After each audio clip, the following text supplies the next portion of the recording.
Mundo Podcast. Nuevos formatos de contenidos en Radio Cultura, de lunes a viernes de 20:30 a 21. Florencia Núñez, Fernando Smith, Carlos Tapia, Soledad Machado y Martín Pérez. Mundo Podcast.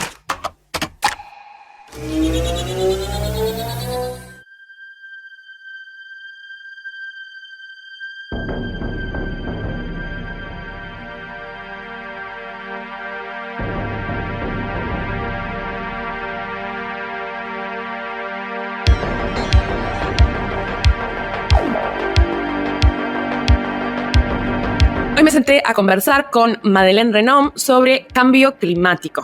Y sí, van a ser 2 episodios porque es un tema muy complejo. Porque aparte tiene distintas visiones. Yo voy a hablar solo de la parte más física, pero evidentemente tiene un tema político, económico, social. ¿Qué es el clima? O sobre todo, ¿qué es el sistema climático? Está compuesto por 5 grandes componentes. La atmósfera, después están los océanos, después está todo lo que es la biosfera, todo lo que es el sistema de hielos y los continentes. En la naturaleza, esa complejidad va teniendo o llegando o alcanzando distintos equilibrios. Esa concentración de esos gases de efecto invernadero van a aumentar las temperaturas que están, digamos, principalmente en superficie y después se va propagando hacia arriba en la atmósfera. Si bien a veces nos enseñaron nosotros en la escuela, ¿no? El clima de Uruguay es templado, húmedo. Bueno, pero no es así, tan así, cuando otro va a distintas escalas de tiempo. Se está hablando a veces de que el sistema climático, aparte de estos subsistemas, también tiene el subsistema antropogénico, que somos un factor más que estamos cambiando el clima. Hay muchísimas mediciones, digamos, de distintas variables, tanto desde superficie como en altura, que se vienen tomando sistemáticamente, ¿sí?, a nivel mundial. Son grandes bancos de datos. Entonces, cuando uno trabaja en cambio climático, ¿cuál es el problema? Es de que tenés que trabajar con series temporales lo suficientemente largas. Por lo menos 40 años de información. Toda la temperatura, cuando vos agarras todo el globo a escala anual, la temperatura viene aumentando. Ahora, el calentamiento no es homogéneo, no es que todos están levantando, no es homogéneo espacialmente. Hay lugares que se están enfriando, o sea que sus temperaturas son menores. 1,5 grados en un sistema tan grande como el punto de vista global es una gran cantidad de energía acumulada. Pero también va a empezar a distribuir las precipitaciones de distintas formas. Va a hacer que el ciclo de precipitación en un lado sea más rápido. De repente, lo que antes llovía una vez cada 7 días, que es lo que ocurre más o menos en Uruguay, en una estadística, de repente vas a tener eventos de lluvia más seguido, empieza a llover cada 4 días. Todo eso te va cambiando un ecosistema, un montón de cosas. Sin contar después los eventos extremos. Vamos a tener mayor frecuencia. Entonces, no es, en verano está más lindo porque está más calorcito. Otra cosa es, por ahí, no es que esté todo el verano parejito, sino que tengo 2-3 olas de calor que me revientan y no puedo más. Y muere mucha gente, problema de agua, etc. Entonces, y las pérdidas económicas y sociales que eso implica, ¿no? Ya se han visto los impactos, han aumentado la frecuencia o intensidad, o ambas cosas, de los eventos extremos. Porque claro, también muchos me pueden decir, bueno, pero las de calor hubo siempre, huracanes hubo. Es cierto, para nosotros a veces es difícil separar lo que es la señal natural y la debida a los efectos antropogénicos, a la actividad humana.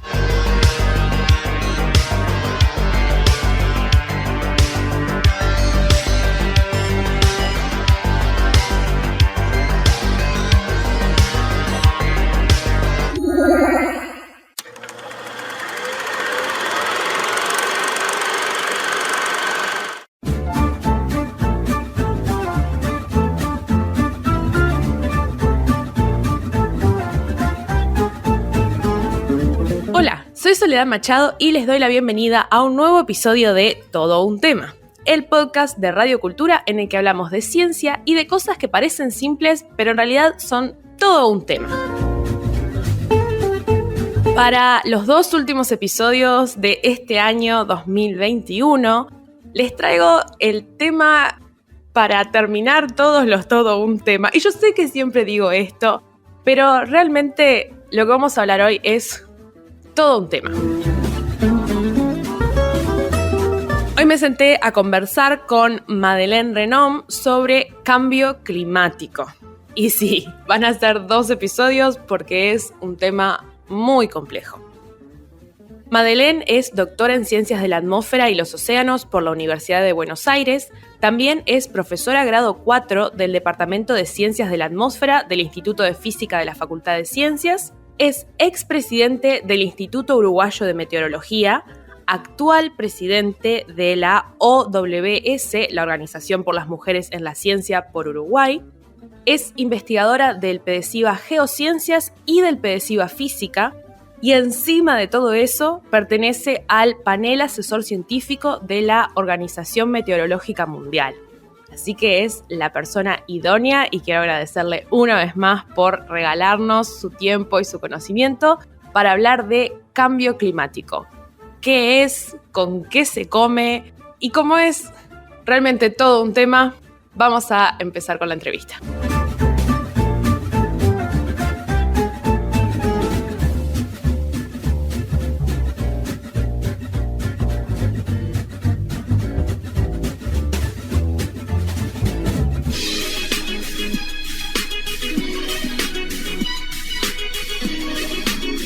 Todo un tema.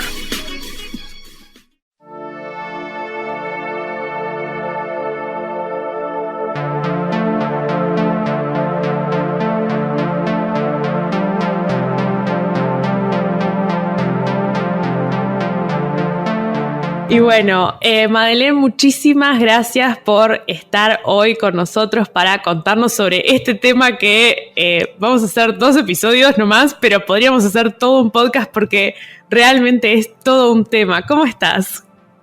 Hola, bueno, muchas gracias por invitarme al podcast de ustedes, la verdad que es un placer y como vos decís, es un tema que muy grande, extenso, porque aparte tiene distintas visiones. Yo voy a hablar solo de la parte más física, pero evidentemente tiene un tema político, económico, social y todas esas visiones que son bien interesantes también y que, bueno, igual también desde las ciencias del clima se trabaja en conjunto e interdisciplinariamente. Por supuesto. Entonces, cuando hablamos de cambio climático, ¿por dónde empezar? O sea, ¿esto con qué se come? Bueno, primero, para mí lo importante es, porque el cambio climático parece como que algo nuevo. Primero es, ¿qué es el clima? O sobre todo, ¿qué es el sistema climático? Lo que se entiende por sistema climático, que eso es lo que después cambia, digamos, que es lo que hace referencia a cambio climático. El sistema climático está compuesto por 5 grandes componentes. La atmósfera es una de ellas y es la que tiene una respuesta más rápida a cambios de los otros subsistemas, es la que responde más rápidamente. Después están los océanos, después está todo lo que es la biosfera, todo lo que es el sistema de hielos, ¿sí? Hielos y nieves, y los continentes. Estamos hablando de 5 subsistemas, digamos, que complementan lo que es el sistema climático. Pero a su vez entre ellos dialogan, ¿sí? Se pasan información en distintos momentos, escalas de tiempo y de espacio. O sea, el sistema es complejo, ¿sí? Pero en la naturaleza esa complejidad va teniendo o llegando o alcanzando distintos equilibrios, ¿sí? La radiación solar es un factor externo, pero es la fuente de energía lo que nos hace mover todo. Entonces, porque muchas veces se dice, bueno, cambio climático y solo mido la temperatura, entonces cuando solo hablo de la temperatura, hablo de calentamiento global, cuando hablo de cambio climático es no solo el aumento de las temperaturas a nivel global, anual, sino cambios en los regímenes de precipitación, cambios en los hielos, etc. Entonces, este sistema, que ya, como te dije, es muy complejo, uno va tratando de entender y cómo funciona. Entonces, acá entran los gases de efecto invernadero, ¿sí?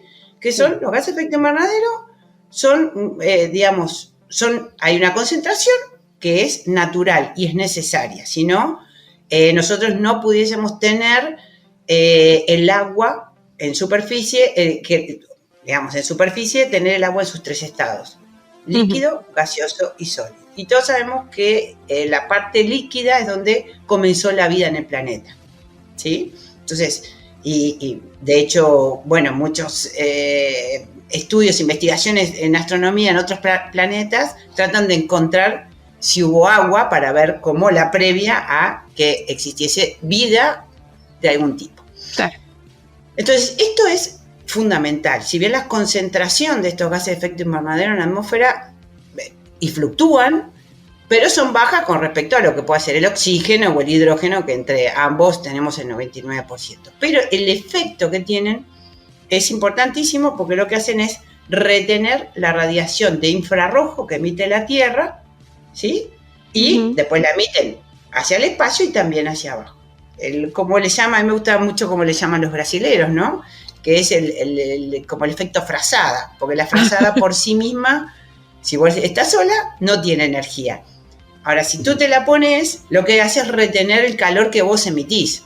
Claro. ¿Sí? Ese es el efecto que tienen los gases de efecto invernadero. ¿Qué pasa? Si yo aumento esa concentración de esos gases de efecto invernadero, van a aumentar las temperaturas que están, digamos, principalmente en superficie y después se va propagando hacia arriba en la atmósfera. Ahí va, sería como tener una frazada en invierno está bueno porque retiene nuestro calor, pero si estamos en verano no es tan genial. O sea, la frazada por sí sola no es el problema, sino... capaz que te podés poner, si vos te pones 10 frazadas en invierno, vas a sentir calor. Ah, también. ¿No?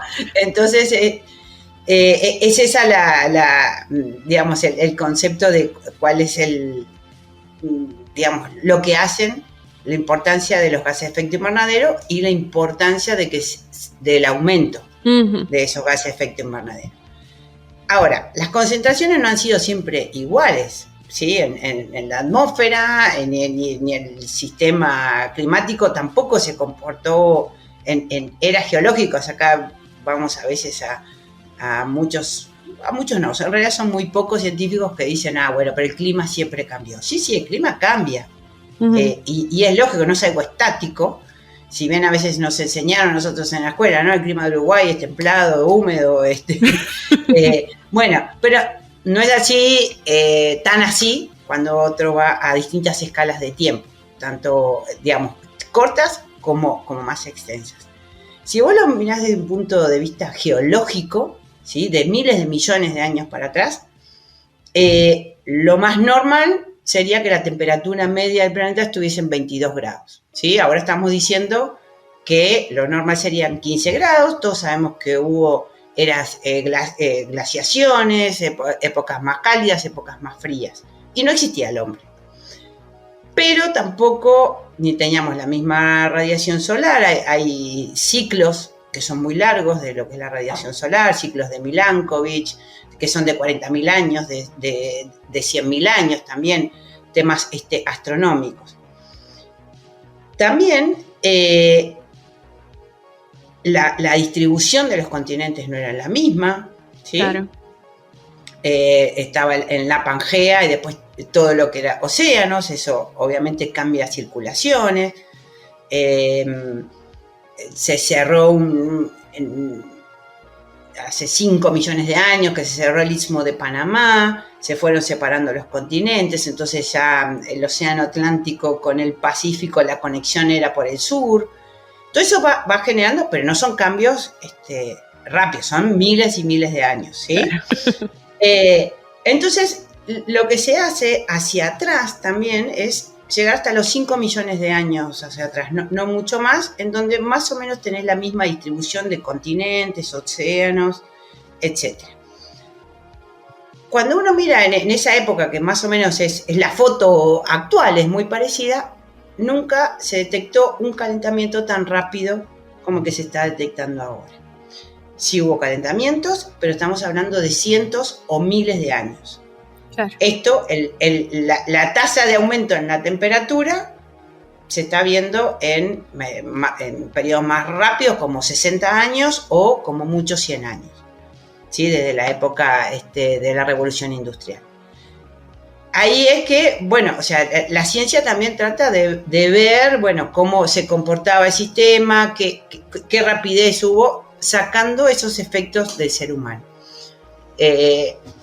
Claro, todos esos resultados concluyen que, bueno, somos ya un factor, se está hablando a veces de que el sistema climático, aparte de estos subsistemas, también tiene el subsistema antropogénicos, que somos un factor más, que estamos cambiando el clima. Y bueno, nos tenemos que hacer cargo. Y bueno, entonces sabemos que es un problema, pero ¿cómo llegamos a saber todo eso? Porque ¿cómo se sabe que alguien podría decir, ay, bueno, pero me parece que están exagerando porque en realidad dicen que de calentamiento global, pero en invierno hace frío todavía, así que no les compro lo que están diciendo? Entonces, ¿cómo sabemos que realmente esto es lo que está pasando? O sea, ¿qué herramientas tenemos o qué información tenemos? ¿En qué nos estamos basando para decir, sí, está cambiando de una manera que no debería cambiar? A ver, primero para contextualizar, el tema de que se venía viendo o presidiendo un tema de cambio climático en este sentido a nivel de la comunidad científica de ciencia del clima, entonces se viene hablando hace muchos años, mucho antes de que esté en la agenda política, por decirlo de alguna forma. Las ciencias de la atmósfera y las ciencias del clima son unas ciencias relativamente nuevas. Digamos, en los años 70, con digamos, el desarrollo de la información satelital, es que se da un tema de globalización, digamos, de la información que puedes obtener a escala de todo el globo. Hay muchísimas mediciones, digamos, de distintas variables, tanto desde superficie como en altura, que se vienen tomando sistemáticamente, ¿sí?, a nivel mundial. Son grandes bancos de datos de distintas variables que, bueno, uno de los temas en que se desarrolla el tema de Big Data es un poco para tratar la información de la meteorología, de la atmósfera, ¿no? Porque son muchísima información, formatos, imágenes satelitales, radares, distintos tipos de procedimientos para medir, etcétera. Entonces, en esas mediciones que son las reales, ¿sí? O sea, la observación, que eso implica también un aporte, boyas marinas, mediciones de hielo, etcétera, digamos que desde principios del siglo XX tenés muchísima información, datos realmente, series realmente largas. De hecho, Uruguay es fantástico porque tiene series desde 1900, que para quienes trabajamos en esto es un placer. Claro, después tienes que tratar las series, hacer un control de calidad, obviamente, digitalizarlas, ¿no? Porque todo eso está en papel. Ahí va, cuando decís series, ¿te referís? Series temporales. A que una persona dijo, hoy hay 15 grados, 27% humedad. No, pero que se instalaron, digamos, estaciones meteorológicas a nivel de superficie en todo el mundo. Si bien después tuvo un boom en el año 1967, porque fue el año geofísico internacional, que es donde también se conforma la Organización Meteorológica Mundial, que depende de Naciones Unidas, en donde la parte de mediciones en superficie, etcétera, tuvieron como digamos, ayuda económica fuerte de cada uno de los gobiernos a nivel mundial. Después hubo una baja, digamos, en los años 80, pesos a nivel mundial también, y ahora con todo de cambio climático, lo importante es el monitoreo realmente, porque la atmósfera tiene un gran problema, no la podemos reproducir en un laboratorio. Si vos no estuviste ahí midiendo, así sea para ver un tornado como para un cambio climático, te perdiste, digamos, la información básica para poder comprender. Claro.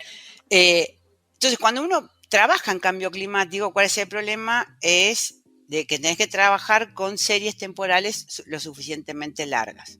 Por lo menos 40 años de información, ¿sí? Que no es lo mismo que lo que yo preciso para el pronóstico para mañana, ¿sí? Eso, claro.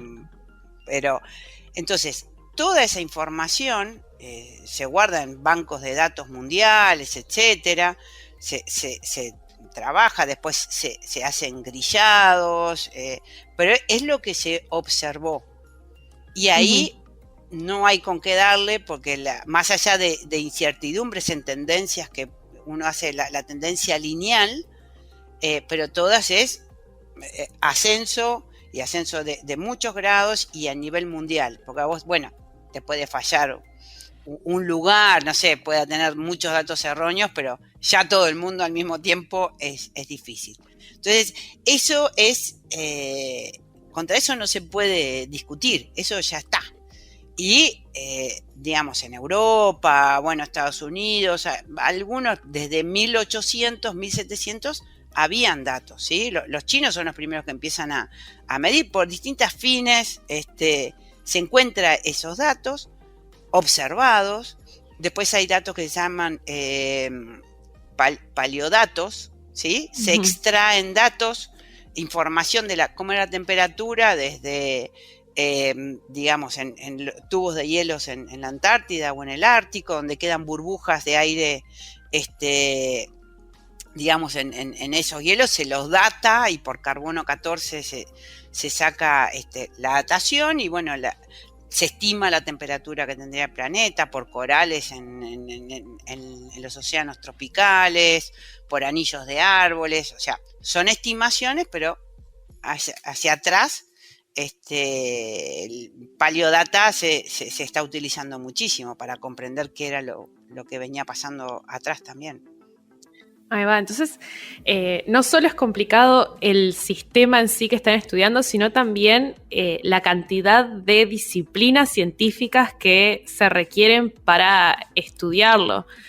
Y entonces es muy interesante esto que decías, porque cuando estabas hablando de las series de datos, yo decía, bueno, pero tenemos datos desde el 1900 o desde el 1700, pero antes, ¿cómo se hacía para saber esto que vos decías de que hubieron calentamientos y hubieron enfriamientos? Entonces es muy interesante ver cómo hay toda una comunidad de gente trabajando en conjunto para resolver estas preguntas, estas dudas existenciales casi.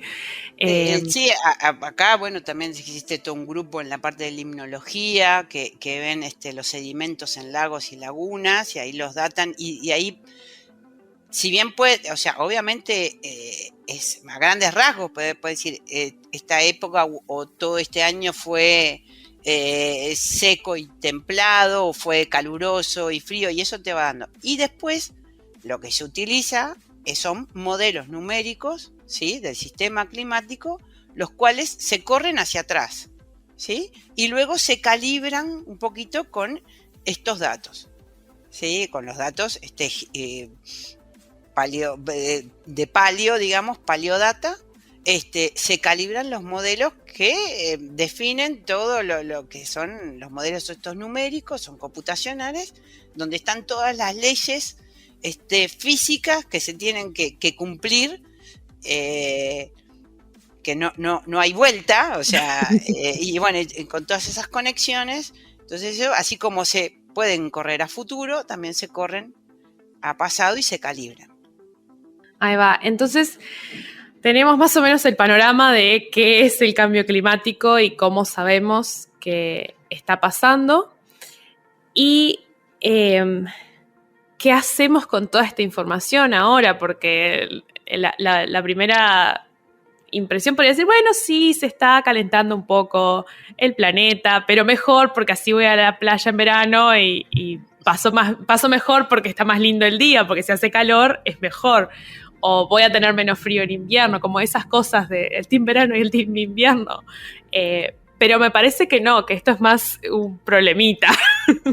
Bueno, a ver, cuando vos lo mirás global, toda la temperatura, cuando vos agarras todo el globo a escala anual, ¿sí? La temperatura viene aumentando. Ahora, el calentamiento no es homogéneo, no es que todos están levantando, no es homogéneo espacialmente. Hay lugares que se están enfriando, o sea que sus temperaturas son menores. ¿Qué quiere decir? ¿Por qué? Porque a veces mucha gente también dice, si hoy estoy con 23 grados y mañana estoy con 28, ¿sí?, que son 5 grados más, bueno, tampoco me voy a morir. ¿Y por qué estos joroban tanto de que capaz que sube 1,5 grados?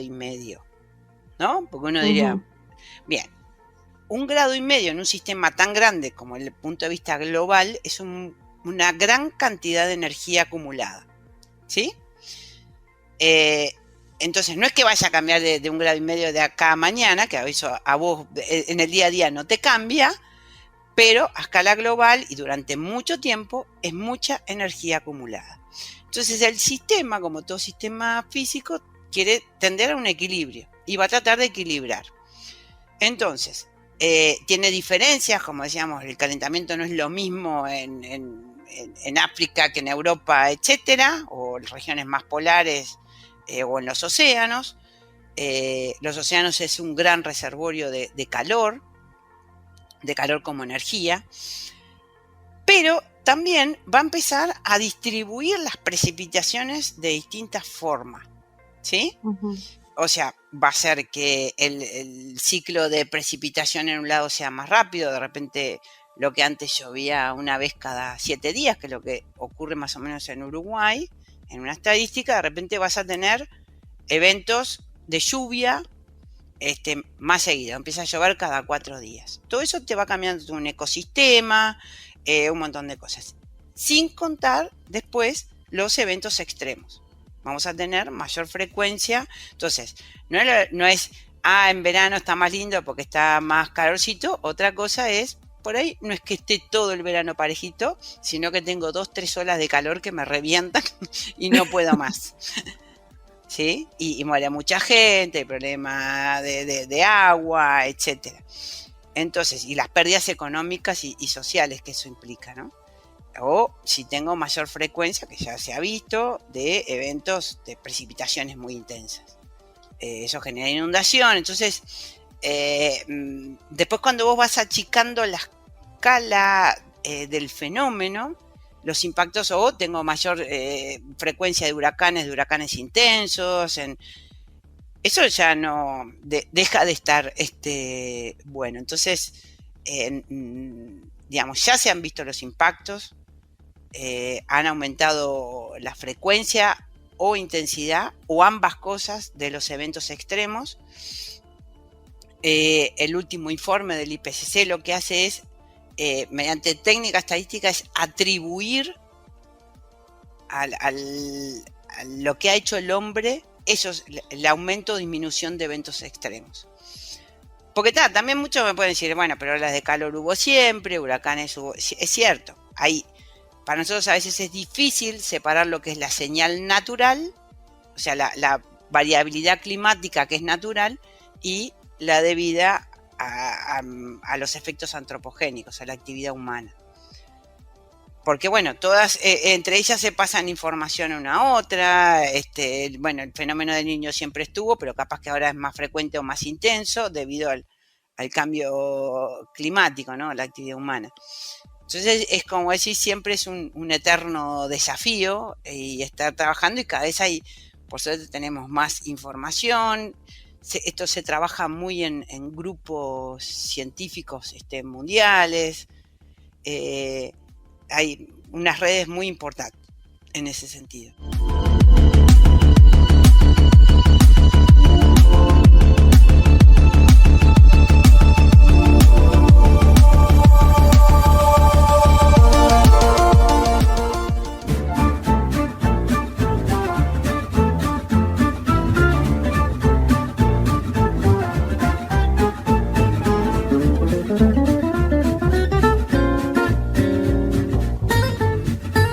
Muchas gracias por escuchar este episodio de Todo un Tema.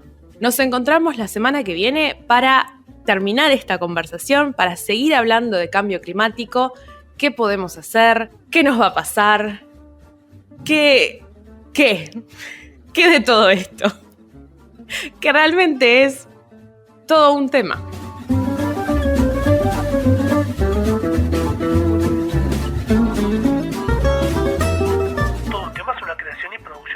Machado y Magnus, guión y voz de Soledad Machado, edición de audio, asistencia de guión y voces adicionales por Magnus. Colaboraciones de ñomos científicos anónimos también ayudan a este podcast. Ningún Romualdo Ernesto Lombardi Gutiérrez fue herido en la realización de este podcast. Se trata de un nombre ficticio y nos disculpamos sinceramente si existe tal persona y se dedica a la ciencia y está todo el día encerrado en el laboratorio.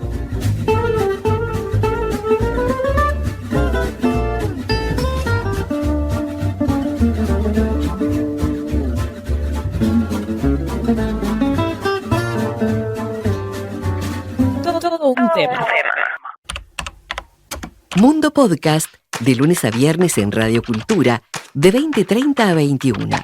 Mundo Podcast. Escúchalos en la plataforma de mediospublicos.uy. Mundo Podcast.